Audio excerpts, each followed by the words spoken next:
Muy buenos días para todos los oyentes de Radio Renacer España y para todos aquellos que nos están escuchando a esta hora por nuestro canal de YouTube de la Iglesia Renacer Evangelista Internacional. Damos la bienvenida a su programa Buenos Días Señor, una vez más transmitiendo desde aquí cada mañana para iniciar nuestros días adorando a nuestro Padre Dios, orando en un clamor, en una entrega, en una devoción para nuestro Dios, pero también meditando en la palabra, meditando en la bendita palabra que es viva y que es eficaz, que es el alimento que tenemos, el alimento que Dios tiene destinado para nuestras vidas, para nuestros corazones. Quiero invitarles a que continuemos estudiando la palabra de Dios, a que vamos al libro de Primera de Samuel. Vamos en este hermoso libro, en este estudio sistemático de las Escrituras, y qué bueno que cada uno de ustedes está aquí bien pegadito en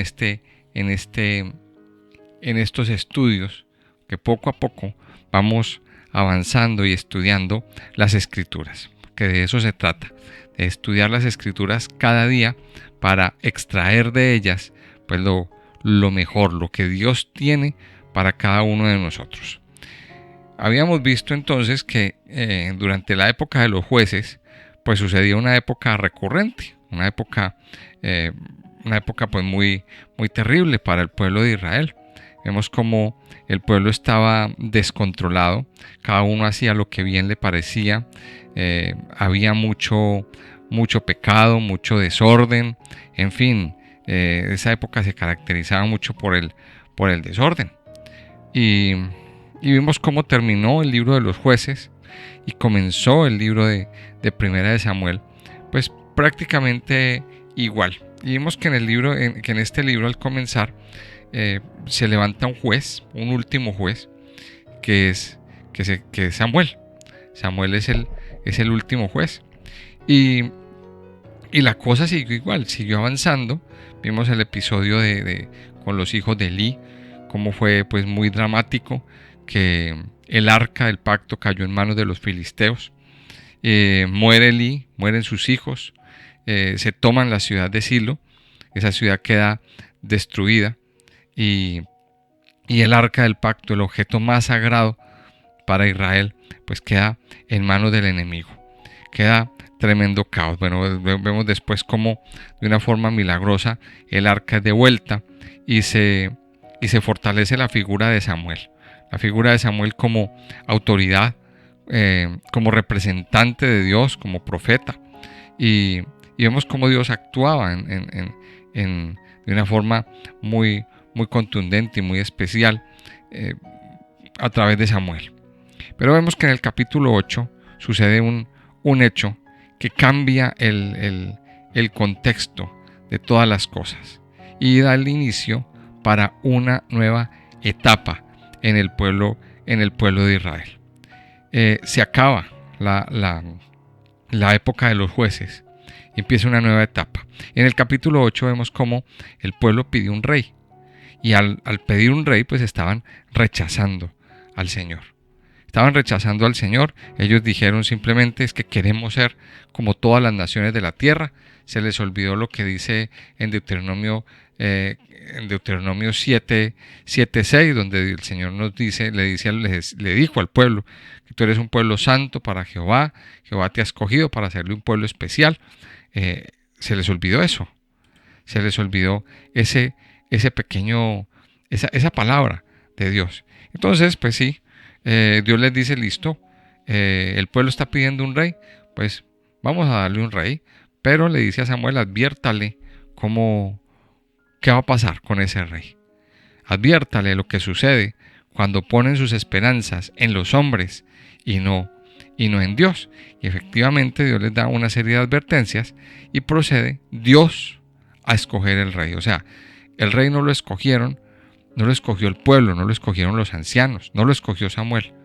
Fue Dios el que escoge. Y entonces vimos en el capítulo 9 cómo pues Dios escoge a un hombre llamado Saúl, Ya vimos todo el drama, lo que estaba viviendo Saúl. Estaba buscando las asnas del papá, estaba entretenido en los negocios del padre, y Dios de un momento a otro pues lo escoge, no por ser el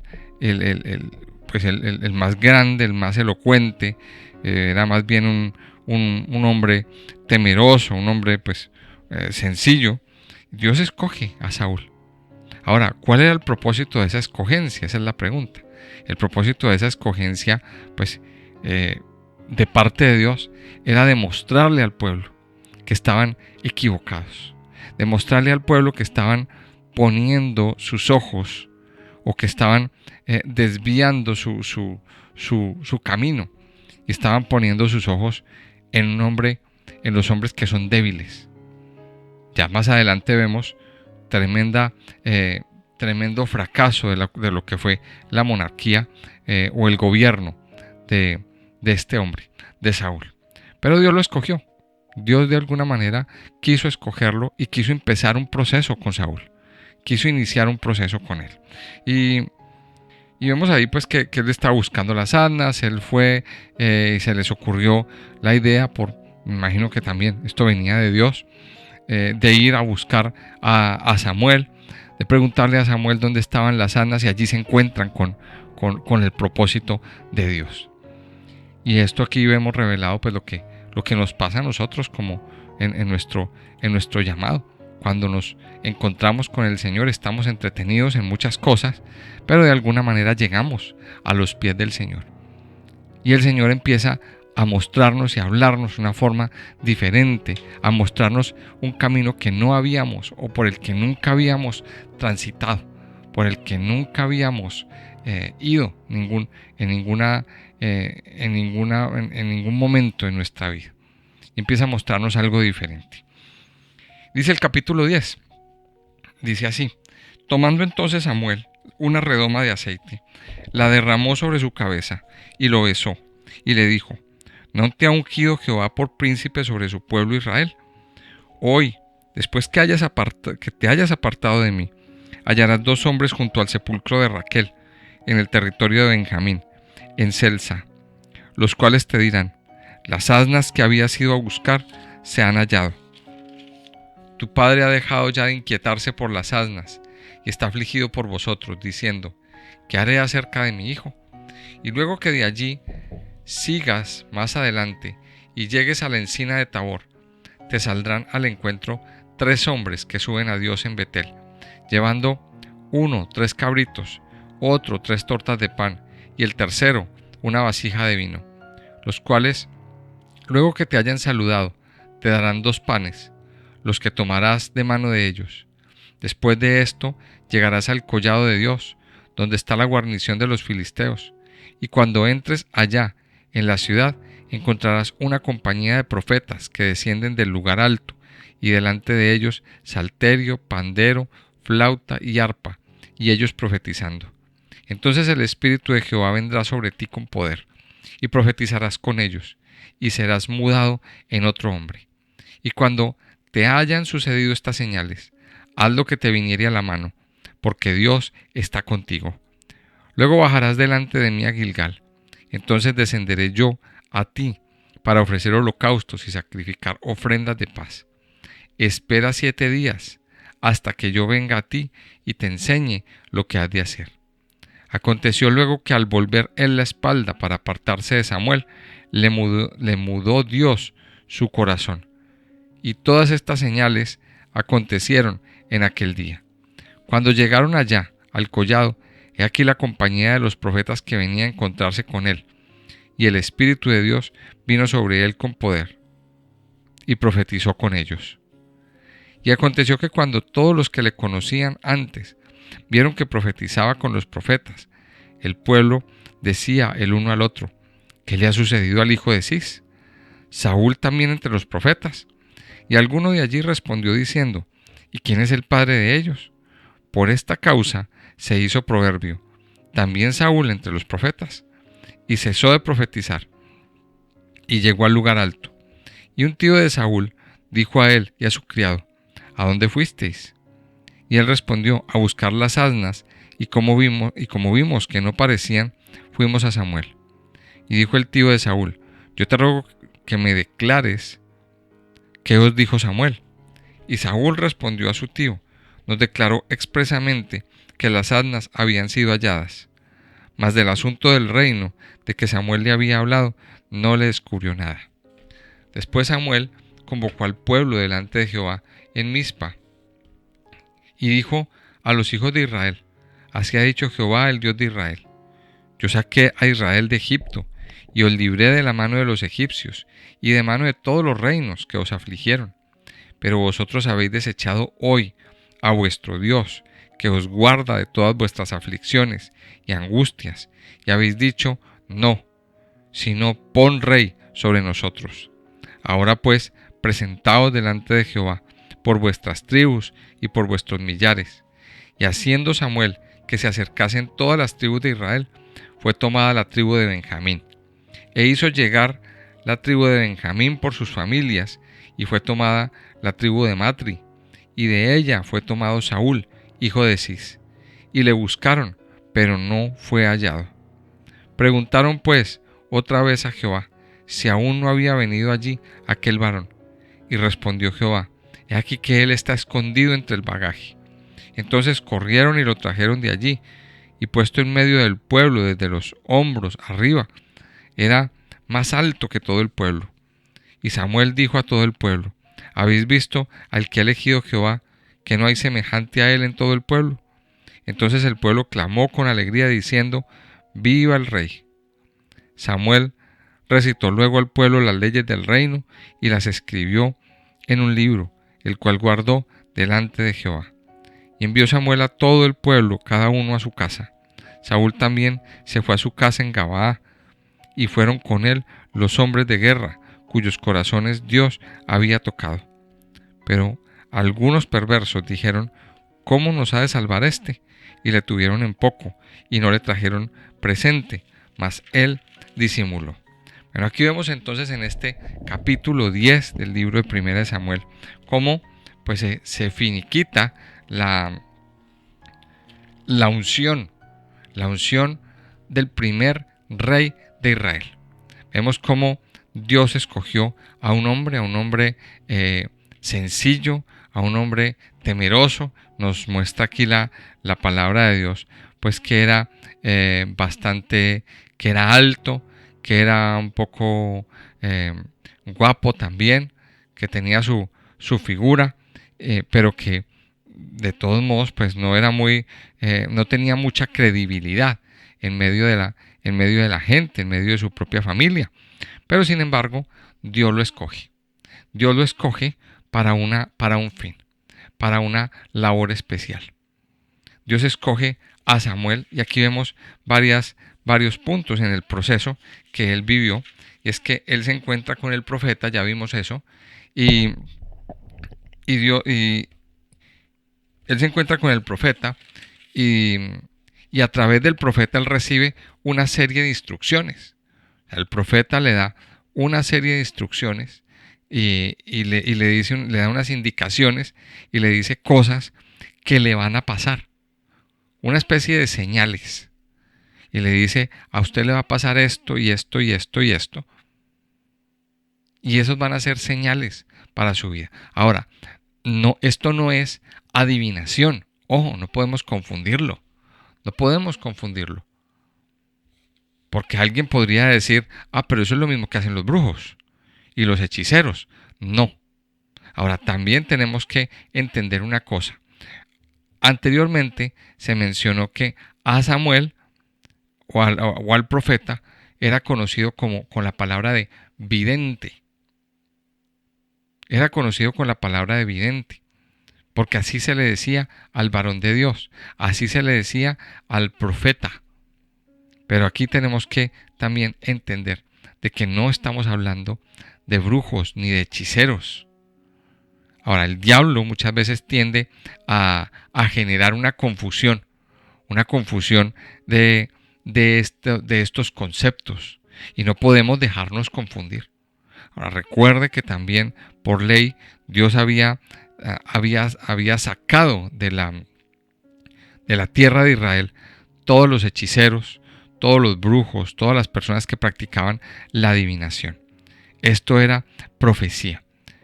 Entonces, ¿qué nos encontramos? Que Dios le da a través del profeta Samuel a Saúl una serie de indicaciones, una serie de cosas que le van a pasar. Se va a encontrar con tal persona, esas personas le van a dar esto, luego usted va a subir a tal parte y allí se va a encontrar con tal cosa y ta. Dios le da esas instrucciones. Pero dice el versículo 6, entonces el Espíritu de Jehová vendrá sobre ti con poder y profetizarás con ellos y serás mudado en otro hombre. Póngale cuidado. Entre todas las instrucciones de las cosas que le van a pasar, Dios le promete esto. El Espíritu de Dios va a venir sobre usted y vas a ser mudado en otro hombre. Tu vida va a empezar a ser transformada. Esa es la palabra. Vas a ser mudado en otro hombre. Vas a ser cambiado. Ahora, aquí empieza el proceso para la vida de Saúl.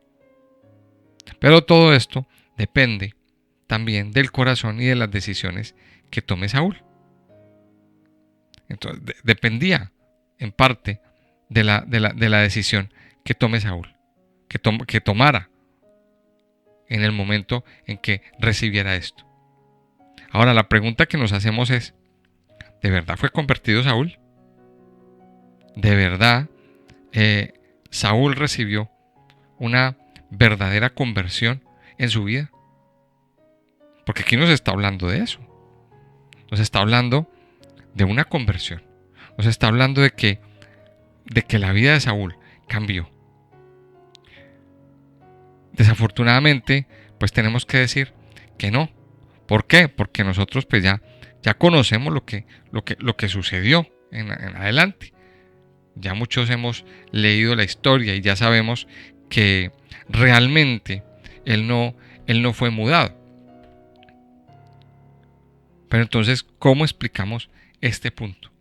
¿Cómo explicamos esta parte? Porque aquí la Biblia dice, y serás mudado en otro hombre, y más adelante lo dice ahí en el versículo 9, dice, aconteció luego que al volver en la espalda para apartarse de Samuel, le mudó Dios su corazón, y todas estas señales acontecieron en aquel día.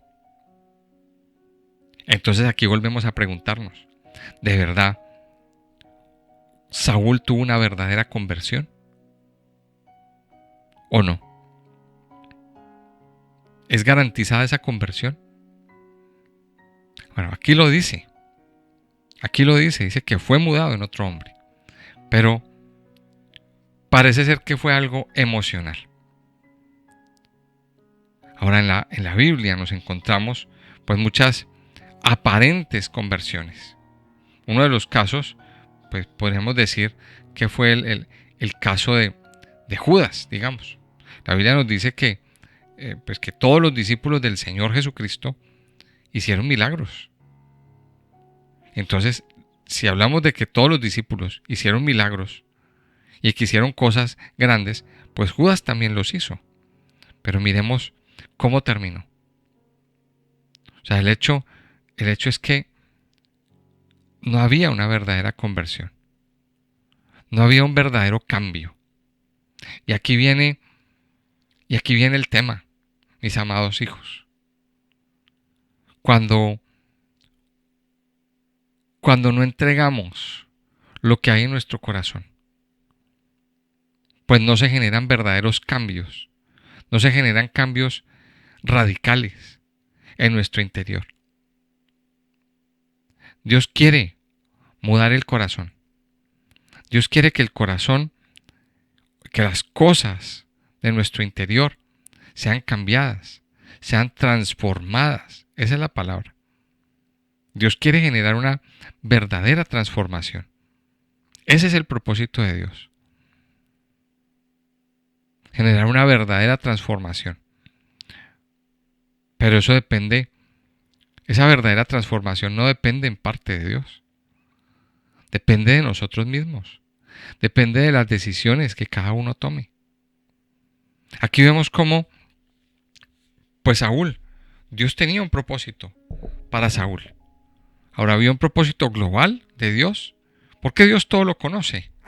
Dios conoce el corazón y conocía el corazón de Saúl. Había un propósito global de parte de Dios de demostrar al pueblo pues que en su petición de querer un rey pues estaban equivocados. Pero también había un proceso a nivel personal, había un propósito a nivel personal con Saúl. Así como lo tuvo con Adán. Así como lo tuvo con Caín. Dios tenía un propósito. Escoge a un hombre temeroso, a un hombre común y corriente. No era un hombre de renombre, no era un hombre común y corriente. Lo escoge, lo unge y le da una misión. Le da una misión que debe cumplir. Es la misión de gobernar, la misión de ser rey. Ahora, desafortunadamente vemos que después, al final de toda la historia, pues él no cumplió esa misión y eso lo vamos a ir viendo en detalle más adelante, lo que pasó. Pero lo que sí podemos ver es que hasta qué punto Saúl valoró ese llamado que Dios le hizo. Hasta qué punto Saúl no entendió cuál era el propósito que Dios tenía. Pero ya llegando a este punto aquí, es que dice aquí que Saúl tuvo una conversión. Una verdadera conversión. Ahora yéndonos ya al tema personal de nuestras vidas. Aquí es donde tenemos que preguntarnos: ¿tenemos una verdadera conversión? ¿O estamos viviendo una conversión emocional, meramente emocional? Así como la vivió Saúl.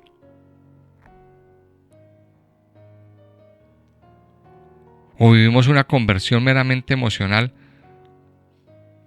donde no se ven cambios en la vida? Este fin de semana, el sábado y el domingo, compartía con los ministerios un tema hablando acerca de la resurrección en Colosenses capítulo 3. En Colosenses capítulo 3 nos habla de las características de una vida resucitada. O podríamos llamarlo de una verdadera vida convertida. Y lo primero que nos dice Colosenses capítulo 3 es: si ustedes han resucitado con Cristo, busquen las cosas de arriba. Si es verdad que ustedes han resucitado con Cristo, pongan la mira en las cosas de arriba, no en las de la tierra. Y da una serie de instrucciones, una serie de palabras ahí, a continuación. Deje las cosas del pasado, deje el viejo hombre, deje esa vida de pecado, deje la ira, el enojo, la malicia y santifíquese cada día. Llénese de misericordia, vístase de amor, dice más adelante, dice vestidos de amor, que es el vínculo perfecto. Mire todas las cosas. Hay unas actitudes que evidencian o que nos dan como el baremo, el termómetro para que nos permiten saber si hay una verdadera conversión o no. Usted tiene que mirar y pedirle al Señor. Si usted aún sigue pensando en las cosas terrenales, si usted aún sigue afligiéndose, si usted aún sigue deleitándose en el pecado o en actitudes pecaminosas, pues entonces eso es señal de que no hay una verdadera conversión. Si usted todavía sigue enfadándose por cosas que no tienen sentido, llenándose de celos, de ira, de rabia, juzgando a los demás, pues entonces hay que examinarnos. Miren, mis hijos, es tiempo de tener una verdadera conversión en el Señor. La semana pasada hicimos un ejercicio sobre el tema de los panes sin levadura, de las fiestas de los panes sin levadura. Y encontramos cosas que contaminan nuestra vida. Cosas que creíamos que ya estaban saldadas, pero que siguen estando ahí. Entonces aquí viene el meollo del asunto. ¿Estamos verdaderamente convertidos? ¿Hay una verdadera conversión en nuestra vida? El libro de Joel lo enseña. El libro de Joel es muy claro en el capítulo 2. Joel 2:12 dice: por eso pues ahora, dice Jehová, convertíos a mí con todo vuestro corazón, con ayuno y lloro y lamento. Miren las tres cosas que nos dicen aquí. ¿Cómo así que ayuno, lloro y lamento? Cuando usted recapacita sobre el pecado, debe dolerle.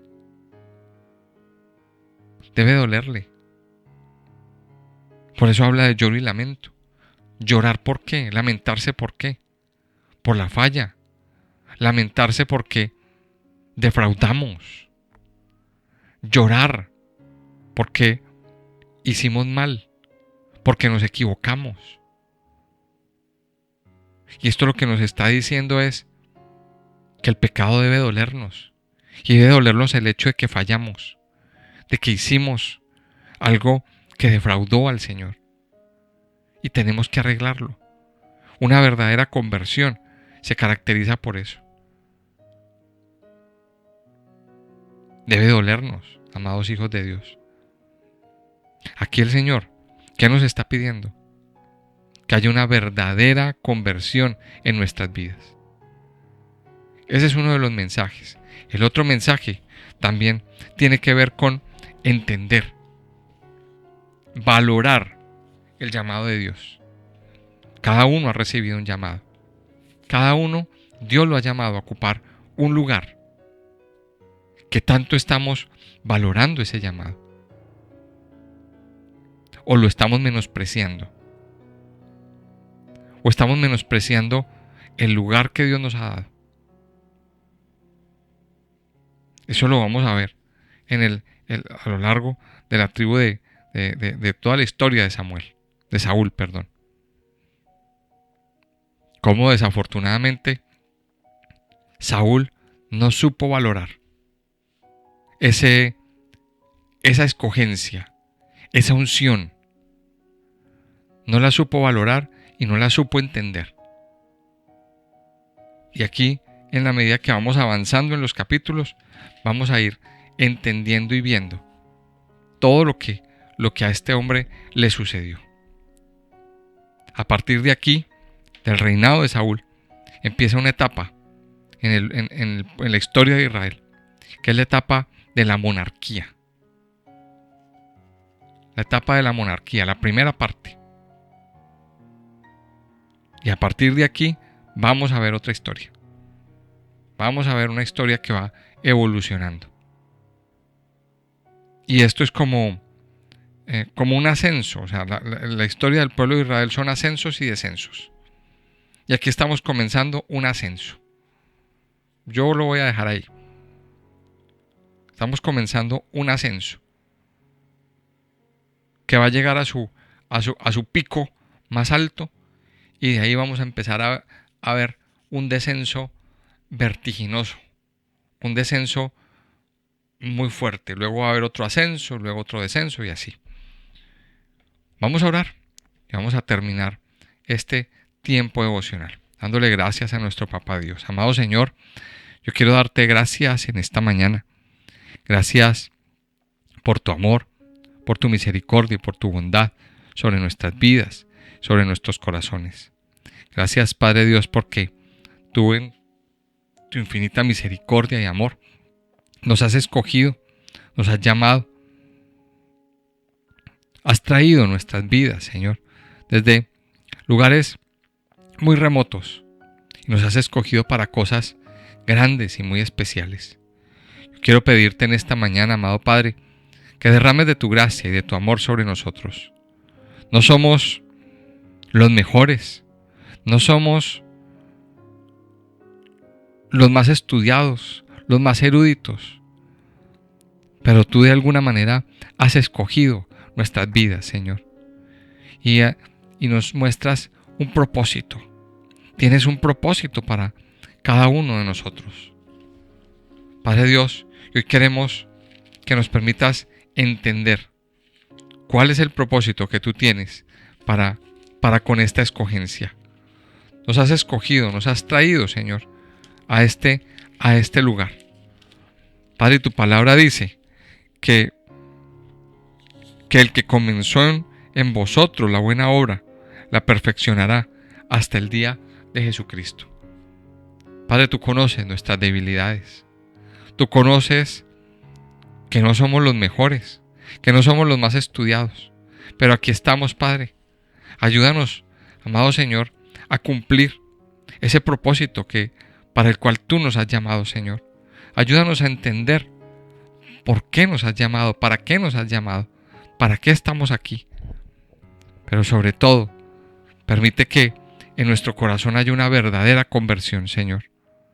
No queremos tener conversiones superficiales o falsas conversiones.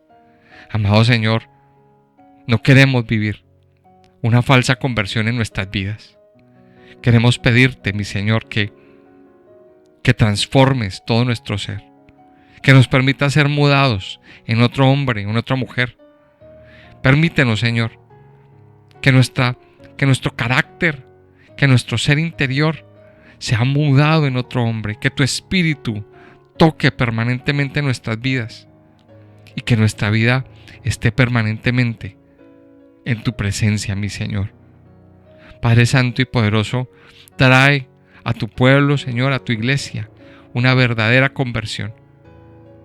Permítenos, Señor, divorciarnos, alejarnos totalmente de toda actitud pecaminosa, de toda lengua mentirosa, de toda actitud mala del corazón. Permítenos, Señor, estar pegados a ti, escuchando tu voz, escuchando lo que tú tienes para cada uno de nosotros, Señor. Padre Santo y Poderoso, en esta mañana yo te alabo y te bendigo. Te exalto, precioso Rey, Señor. Te pido que te quedes con nosotros, que te muevas en medio de nosotros, que tu amor y tu gracia nos llene y nos sacie. Te lo pido, Señor, en el nombre precioso de Cristo Jesús. Amén y amén.